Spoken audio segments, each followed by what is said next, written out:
नमस्कार दोस्तों, मैं अजय कुमार अपने यूट्यूब चैनल अजय गोदा में स्वागत करता हूं। मेरे चैनल से जुड़े रहने के लिए मेरे चैनल को लाइक, सब्सक्राइब और बेल आइकन करना ना भूलें। ठीक है, आप लोगों के लिए लाए हैं हिंदी चैप्टर 2 क्लास 2 में हम वर्ड विचार के बारे में फोनोलॉजी पढ़ेंगे। आप इससे पहले मैं आपको स्वर के बारे में बताया। स्वर के बारे में बताने के बाद आज हम बताएंगे व्यंजन के बारे में। ठीक है ना, व्यंजन कितने होते हैं, कितने प्रकार के होते हैं, किस तरह से होते हैं। ठीक है ना, हिंदी में चैप्टर 2 और क्लास 2 में पढ़ेंगे। क्लास 1 हम आपको पढ़ा चुके हैं जिसमें स्वर के बारे में बहुत अच्छी तरीके से बताया। आज हम बताएंगे वर्ड विचार में व्यंजन के बारे में बताएंगे। ठीक है ना, किसके बारे में बताएंगे? व्यंजन के बारे में। तो सबसे पहले व्यंजन जान जाओ क्या होते हैं। क्या होते हैं व्यंजन? क्या होते हैं व्यंजन? क्या होते हैं इससे समझाएंगे आखिर व्यंजन क्या होते हैं। ध्यान देना। जिन जिन जिन वर्णों जिन वर्णों का उच्चारण जिन वर्णों का उच्चारण जिन वर्णों का उच्चारण स्वर सॉरी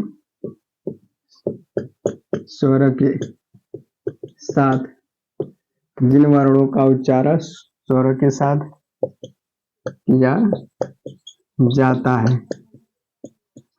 जिन वर्णों का उच्चारण किसके साथ किया जाता है?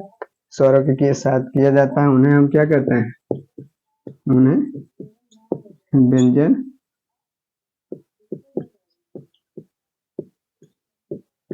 कहते हैं। ठीक है, याद रखना। जिन वर्णों का उच्चारण स्वर के साथ किया जाता है, स्वर के साथ किया जाता है, उन्हें हम क्या कहते हैं? व्यंजन। ठीक है ना।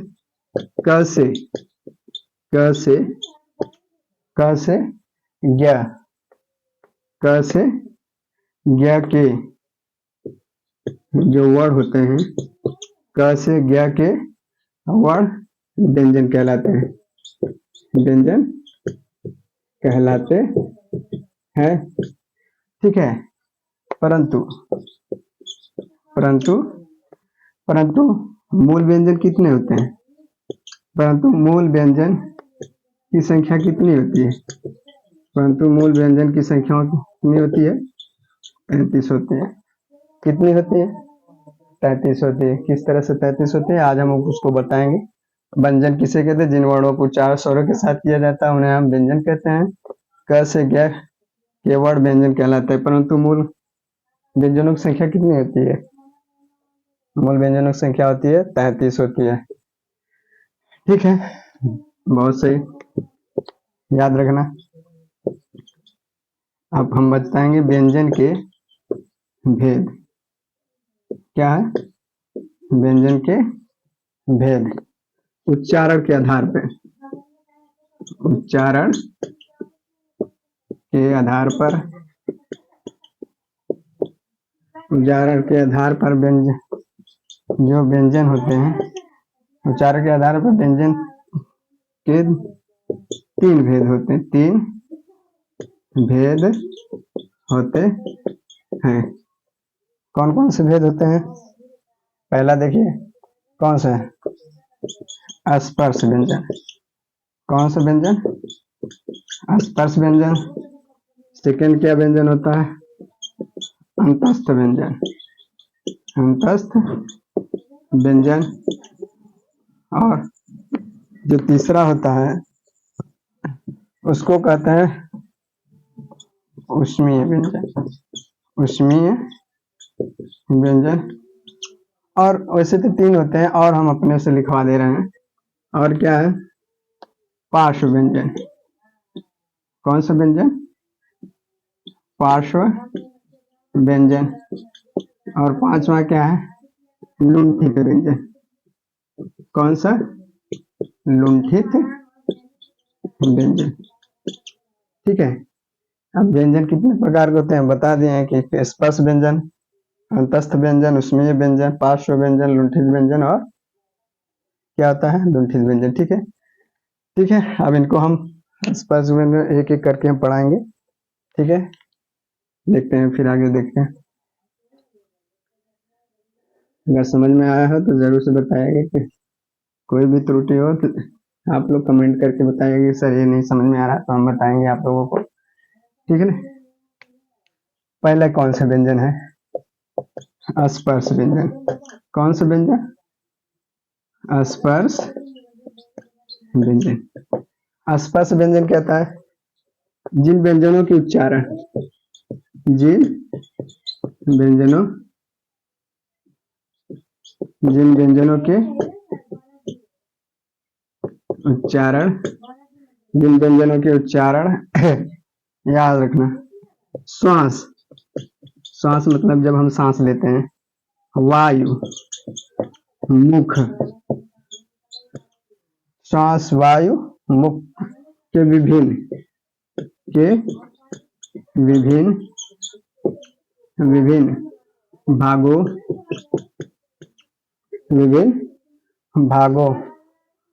विभिन्न भागों, जैसे हमने दे दिया विभिन्न भागों के बाद क्या होता है? कंठ, जैसे कंठ तालु,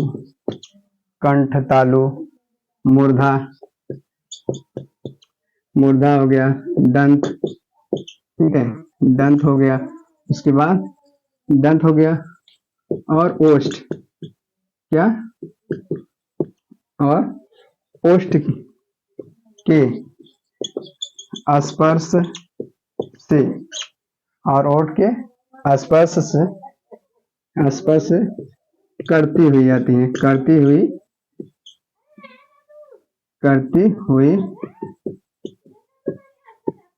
निकलती है, ठीक है। उसी को हम क्या कहते हैं?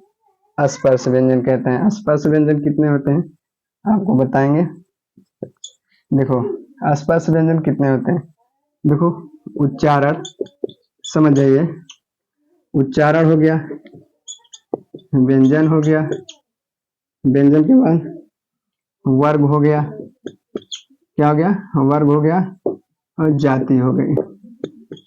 हम आज को बताएंगे इसमें किस तरह से उच्चारण होता है जाता है। जैसे कंठ से कौन सा बोला जाता है? कंठ मतलब होता है हमारे ये जो गला होता है वहां से कौन कौन सा वर्ड बोला जाता है? कंठ से बोला जाता है याद रखना, क, ख, ग, घ, अ, ठीक है ना। इसको हम कहते हैं क वर्ग। कौन सा वर्ग कहते हैं? क वर्ग। कंठ हो गया। अगला है तालु। तालु मतलब होता है जो ऊपर होता है, जो ऊपर होता है दांत के ऊपर, यानी कि तालु से जो आता है उसे हम तालु कहते हैं। इसको च हो गया, छ हो गया, ज हो गया, झ हो गया, या इसको हम च वर्ग कहते हैं। कौन सा वर्ग कहते हैं? च वर्ग होता है। मूर्धा, मूर्धा क्या होता है? ध्यान से देखना, ट, जब हमारा जीभ जो टकराता है, मूर्धा ट, जो आंध्र से आता है, ट, ठ, ड, ढ, आड़ा, इसको ट वर्ग कहते हैं। कौन सा वर्ग कहते हैं? ट वर्ग कहते हैं, ठीक है ना। मूर्धा में आता है, एक आता है दंत, जो हम दांत के माध्यम से बोलते हैं, दांत की सहायता से लिए बोलते हैं, जैसे त, थ, द, ध, न, ये कौन सा? ट वर्ग हो गया, ठीक है। अब आता है लास्ट में ओष्ठ। क्या आता है? ओष्ठ आता है। ओष्ठ में क्या होगा? प, फ, ब, भ, म, ये प वर्ग हो गया, ठीक है ना। ये सब होते हैं उच्चार, ठीक है ना। इसको स्पर्श व्यंजन भी कहते हैं, ठीक है। और इसका जाति देखो, इसको कंठय कहते हैं। क्या कहते हैं? कंठय। इसका जाति क्या होता है? कंठय। इसको तालव्य कहते हैं। क्या कहते हैं? तालव्य कहते हैं, ठीक है ना। इसको मूर्धन्य, क्या कहते हैं? मूर्धन्य कहते हैं, ठीक है ना। जो ट वर्ग को मूर्धन्य कहते हैं, इसको दंत कहते हैं, ठीक है। और उसके बाद इसको कहते हैं ओष्ठय। क्या कहते हैं? ओष्ठय। आपको स्पर्श व्यंजन अगर भली भांति समझे तो जरूर से बताइएगा, ठीक है ना। ये स्पर्श व्यंजन था। कौन सा व्यंजन था? अस्पर्श व्यंजन। और दूसरा का देखो, हाँ अगर समझ में आया तो जरूर से बताइएगा, थोड़ा ये लॉन्ग वीडियो जाएगी, ठीक है। अगला, इसके बाद अगला चैप्टर हम संधि आप लोगों को पढ़ाएंगे, बहुत अच्छी तरीके से संधि को पढ़ाएंगे। सेकंड क्या हो गया, सेकंड क्या हो गया, अंतस्थ व्यंजन। अंतस्थ व्यंजन, अंतस्थ व्यंजन क्या होता है, इसका उच्चारण कंठ के भीतरी, इसका उच्चारण, इसका उच्चारण कंठ के भीतरी, इसका उच्चारण हम क्या बोलते हैं, कंठ के भीतरी भाग से बोला जाता है, भाग से बोला जाता है। इसका उच्चारण कहाँ से बोला जाता है, कंठ के भीतरी, कंठ के यहाँ से अंदर से बोला जाता है, ठीक है ना। ये अर्ध स्वर होते हैं, ये अर्ध स्वर व्यंजन होते हैं, ठीक है ना। क्या होते हैं, ये अर्ध स्वर व्यंजन होते हैं। और ये कौन कौन से होते हैं, यह हो गया, वह हो गया, ल हो गया, ठीक है ना, और वह भी हो सकता है, ठीक है।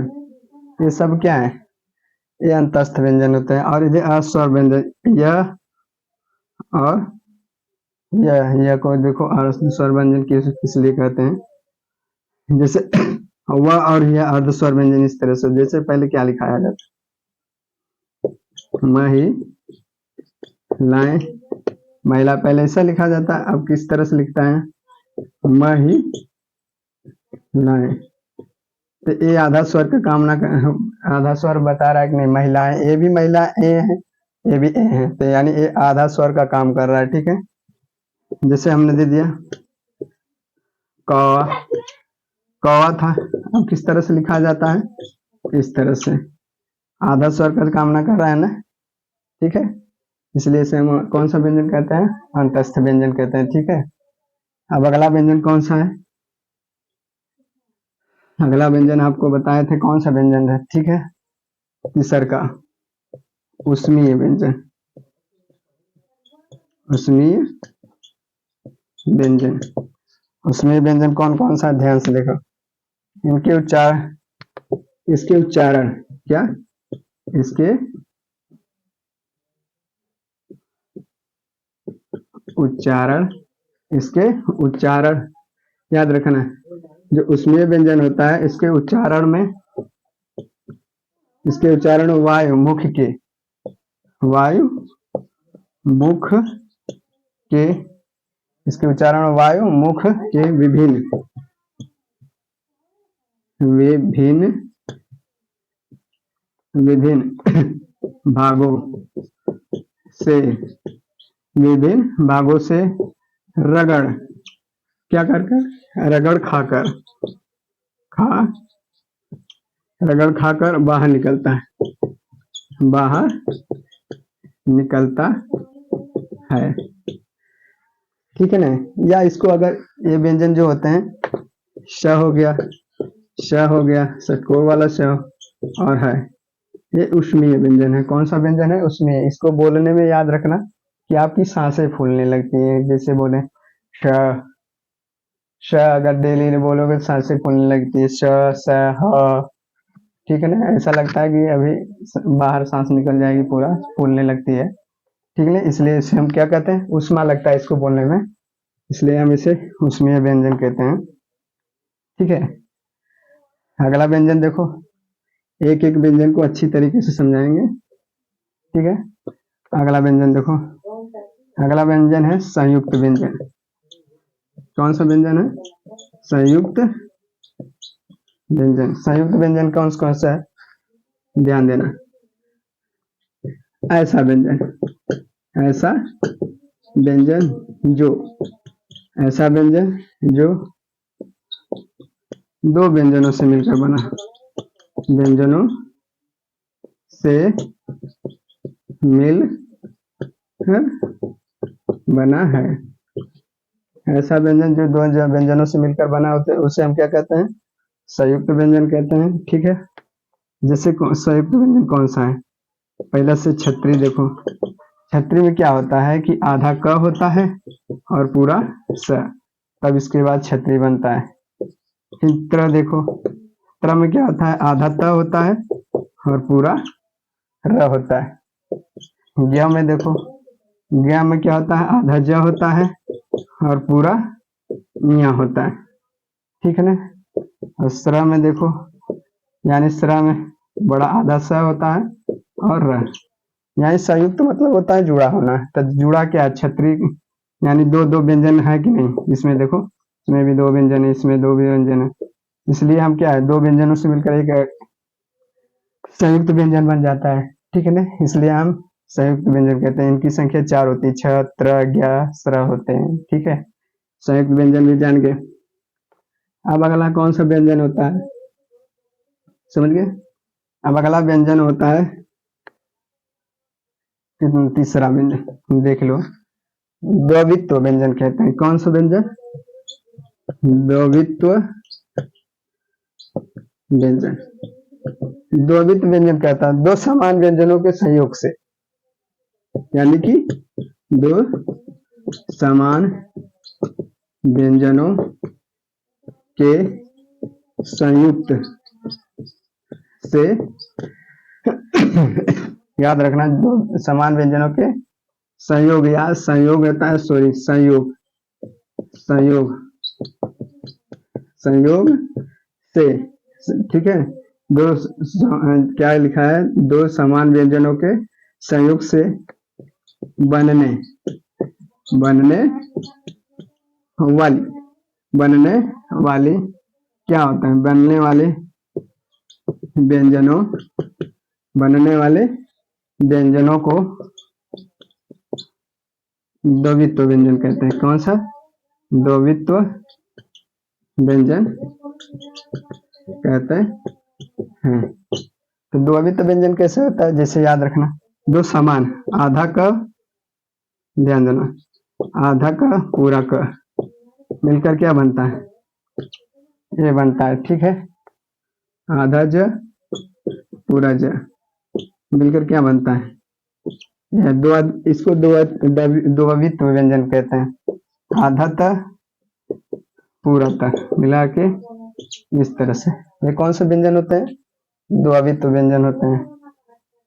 चौथा देखो, संयुक्ता क्षर, संयुक्ता क्षर या संयुक्त वर्ण, ये क्या होते हैं? इसको भी समझ जाइए। यानी दो या दो से अधिक, क्या? संयुक्त अक्षर या संयुक्त वर्ण किसे कहते हैं? दो या दो से अधिक व्यंजन जो अपने मूल रूप में एक दूसरे से जुड़े रहते हैं उसे हम क्या कहते हैं? क्या कहते हैं? संयुक्ताक्षर व्यंजन कहते हैं। जैसे दो या दो, दो या दो, दो या दो से अधिक, दो या दो से अधिक व्यंजन, दो या दो से अधिक व्यंजन जो अपने मूल रूप मूल रूप मूल रूप में एक दूसरे एक दूसरे से जुड़े रहते हैं, से जुड़े रहते हैं, जुड़े रहते हैं, उसे हम क्या कहते हैं? संयुक्ताक्षर कहते हैं, संयुक्ताक्षर कहते हैं। ठीक है, संयुक्ताक्षर क्या होता है? समझ जाइए थोड़ा, ऊपर हम इसको लिख रहे हैं, इसका उदाहरण बता रहे हैं। संयुक्ताक्षर क्या होता है?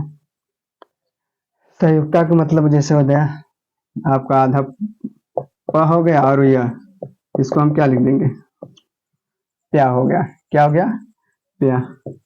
आधा क और ख, इसको करेंगे आधा क, इसको हम कहते हैं संयुक्ताक्षर या संयुक्त वर्ण व्यंजन कहते हैं। ठीक है, समझ गए। अब अगला देखें, अब अगला हम क्या देखेंगे? अब अगला आपको क्या देखेंगे, अगला हम देखेंगे अतिरिक्त व्यंजन। दूसर का में आता है आपका अतिरिक्त व्यंजन। अतिरिक्त व्यंजन में कौन कौन से आते हैं? पहले अतिरिक्त व्यंजन क्या होते हैं, जो इस तरह से होते हैं, क्या होते हैं, और इस तरह से। अतिरिक्त व्यंजन क्या होते हैं, ड़ और ढ, ठीक है, याद रखना। ये क्या कहलाते हैं, ये अतिरिक्त व्यंजन कहलाते हैं, अतिरिक्त व्यंजन कहलाते हैं। इनसे इनसे कोई वर्ड इनसे कोई शब्द शुरू नहीं होता, शुरू नहीं होता, ठीक है ना। क्या नहीं शुरू होता, जैसे हम लिख दिया पढ़ाई, पढ़ाई तो हो गया, लेकिन क्या इसको लिख सकते हैं हड़पाई, ये गलत है और ये वाला सही है। जैसे हमने लिख दिया गणित, क्या लिख दिया, गणित लिख दिया। क्या इसको इस तरह से लिख सकते हो, कभी नहीं, ये भी गलत है। इसलिए इसे हम अतिरिक्त व्यंजन कहते हैं, ड और ढ, समझ गए। ये अतिरिक्त व्यंजन कहलाता है, ये इससे कोई भी क्या शब्द कोई शुरू नहीं होता है, ठीक है ना। अब आते हैं, इसके बाद अतिरिक्त व्यंजन भी देख लिया। अब देखेंगे आगत, क्या है, आगत ध्वनि। याद रखना आगत ध्वनि क्या होता है, जो आ होता है, क्या होता है, आ, ज और फ, आ, ज और फ, ये क्या होते हैं, ये जो होते हैं इनको हम कहते हैं आगत ध्वनि। क्या कहते हैं, आगत ध्वनि। हम थोड़ा सा लिखवा दे रहे हैं, इसमें थोड़ा सा समझा रहे हैं को, आगत ध्वनि भी, आगत ध्वनि भी कहते हैं। इसे हम कौन सी ध्वनि कहते हैं, आगत ध्वनि भी कहते हैं, ठीक है ना। ये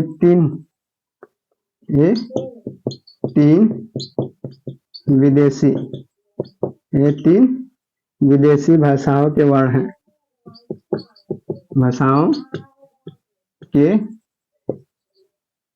वर्ड हैं। जो आ, ज और फ, ये क्या है, ये भारत के नहीं, ये विदेशी भाषाएं। कौन सी भाषा है, विदेशी भाषाएं हैं, समझ गए। जो हिंदी में प्रयुक्त होते हैं, किस में प्रयुक्त होते हैं, जो हिंदी में प्रयुक्त होते हैं, समझ गए, किस में प्रयुक्त होते हैं, हिंदी में प्रयुक्त होते हैं। जैसे हमने पहला क्या था, आ, क्या होता है, आ क्या होता है, याद रखना, यह वर्ड याद रखना, जो आ ओ आ पढ़ते हैं इसको आ, यह वर्ड अंग्रेजी शब्द के हैं, ये वर्ड अंग्रेजी शब्द, ये वर्ड जो होते हैं अंग्रेजी शब्द, क्या है, ये वर्ड जो होते हैं अंग्रेजी शब्दों के हिंदी उच्चारण है, हिंदी उच्चारण है। कौन सा उच्चारण है, हिंदी उच्चारण में प्रयुक्त होते हैं। जैसे ऑफिस लिख दिया, क्या लिख दिया, ऑफिस, ऑफिस क्या इंग्लिश है, लेकिन इसका हिंदी उच्चारण है, इसको लगा दिए, ऑफिस हो गया, ठीक है ना। ऑडिट हो गया, क्या हो गया, ऑडिट हो गया, ठीक है ना। याद रखना ये सब इसी तरह लिखा सकते हैं। जैसे ऑफ हो गया, क्या हो गया, ऑफ हो गया, ठीक है ना। टॉफी हो गया, ये क्या है, ये जो होता है ये अंग्रेजी शब्दों के हिंदी उच्चारण के लिए प्रयोग कर देता है, ये अंग्रेजी शब्द है, ठीक है। अब अगला देखो, आगे बचा था दो, कौन कौन सा बचा था, आपको बता रहे हैं बहुत अच्छी तरीके से, अगर समझ में आया तो बताइएगा जरूर से। थोड़ी मेरी तबीयत खराब है इसलिए थोड़ा धीरे धीरे पढ़ा रहे हैं। फिर देखो, ज और फ, ज और फ ये उर्दू के होते हैं, ये उर्दू के, ये उर्दू भाषा में आए हैं, ये उर्दू भाषा से आए हैं। ये हिंदी भाषा के नहीं, ये उर्दू भाषा से, हिंदी के शब्द, ये उर्दू भाषा से आए। हिंदी क्या, हिंदी शब्दों में, हिंदी शब्दों में प्रयुक्त होते हैं। ठीक है, हिंदी शब्दों में क्या करते हैं, प्रयुक्त होते हैं। इन्हें भी हम क्या कहते हैं, इन्हें भी हम आगत व्यंजन कहते हैं। कौन सा व्यंजन कहते हैं, आगत ध्वनि या आगत व्यंजन कहते हैं। ध्यान देना, शब्द में प्रयुक्त होते हैं, इन्हें हम कौन सा कहते हैं, इन्हें आगत व्यंजन भी कहते हैं। ठीक है, इनको क्या कहते हैं, आगत व्यंजन भी कहते हैं। जैसे हमने लिख दिया, जैसे समझ रहे हैं ना, जैसे देखो, जैसे में क्या हमने लिख दिया, जैसे हमने लिख दिया फरमान, क्या लिख दिया, फरमान, फरमान हो गया। जहाज हो गया, क्या हो गया, जहाज हो गया। ये सभी क्या है, जहाज हो गया। अफजाल हो गया। ये सब चीज क्या है, ये उर्दू के होते हैं। ज और फ ये उर्दू भाषा से हिंदी शब्दों में प्रयुक्त होते हैं, इन्हें आगत व्यंजन भी कहा जाता है। जैसे फरमान हो गया, जहाज हो गया, अफजल हो गया। ठीक है ना, समझ गए। हाँ ठीक है, बहुत सही। अगर समझ गए तो मेरे वीडियो को जरूर से लाइक करिएगा। थोड़ी वीडियो लंबी जाएगी, लेकिन आपके लिए बहुत ही इम्पोर्टेंट है। अगर ये सब चीज याद रखेंगे तो आपको संधि अच्छी तरीके से मैं बता दूंगा। ठीक है, संधि आपको बहुत अच्छी तरीके से बताऊंगा। अब देखो, आगत पढ़ चुके, अब आता है हलन। क्या, हलंत, क्या होता है, हलंत। ये कोई वर्ड नहीं होता है, याद रखना, यह कोई वर्ड नहीं होता है। जो हलंत होता है, देखते हैं कभी कभी हलंत लगा रहता है, यह कोई वर्ड नहीं होता है। यह एक चिन्ह है, क्या है, यह एक चिन्ह है। क्या होता है, यह एक चिन्ह होता है जो स्वर रहित, स्वर रहित, स्वर रहित मतलब बिना स्वर के, स्वर रहित का मतलब होता है बिना स्वर के, स्वर रहित व्यंजन के साथ लगता है, स्वर रहित व्यंजन के साथ लगता है। किस तरह से लगता है, ध्यान से देखो। जैसे हमने दे दिया क दे दिया, तो हलंत का मतलब होता है इस तरह से। ठीक है, आधा क हो गया, ख इस तरह से, ग इस तरह से, घ इस तरह से, फ इस तरह से, न इस तरह से। ये क्या होते हैं, ये हलंत लगा रहता है ना, जो इसको लगने के बाद ये वर्ड क्या हो जाता है, आधा हो जाता है। क्या हो जाता है, आधा, यानी इसमें अ की मत। वैसे तो क जब बना रहता है तो आधा क पूरा अ रहता है, यानी इसमें अ भी मिला है, लेकिन जब ये लग गया तो मतलब हो गया ये आधा है। ठीक है, हलंत हो गया। अब अगला आता है नासिक। क्या, नासिक। नासिक क्या होता है, जिसको हम पंचम वर्ड भी कहते हैं। क्या कहते हैं,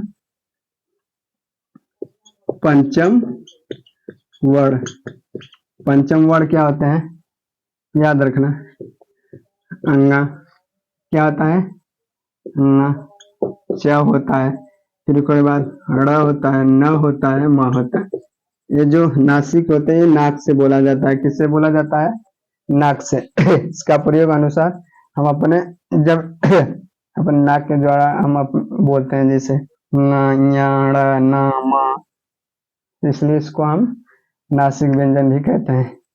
समझ गए, नासिक के जैसे इसको हम क्या कहते हैं याद रखना, ये हमेशा याद रखना अपने व्यंजन में। जैसे इसको लिखने का तरीका किस तरह से होता है, जैसे हमने लिख दिया इस तरह से, ये लग गया अंगा है ना, इस तरह से। तो इसको लिखेंगे कैसे, अगर इस तरह से दिया है तो इसको लिखेंगे किस तरह से लिखेंगे, शंख, समझ गए। जैसे हमने लिख दिया ये है ना, क्या है इस तरह से, तो इसको लिखेंगे कंचन, समझ गए ना। जैसे हमने दे दिया डंडा, तो इसको किस तरह से लिखेंगे, डंडा, समझ गए ना। ये क्या था, नासिक व्यंजन होता है जिसको हम नाक की सहायता से बोलते हैं। और एक बात याद रखना, इसको हम कहेंगे नासिक व्यंजन इसलिए कहते हैं क्योंकि ये जो नासिक कहते हैं, मानक वर्तनी में इसका प्रयोग अनुसार, मानक जो होता है, मानक वर्तनी जो होता है, मानक वर्तनी जो होता है मानक जो वर्तनी होता है, इसके अनुसार हम जब ये दो शब्द में अपने वर्ग किसी व्यंजन साथ जुड़ा रहता है तो क्या होता है, इसको हम जैसे खाएगा है, यानी ख के पहले ख कौन सा है, यानी ख के लाइन जो क वर्ग में आता है तो उसके पहले जो होता है तो उ जुड़ जाता है, उसमें अंक की मात्रा लग जाती है, समझ रहे हो, समझ गए। अब अगला देखेंगे,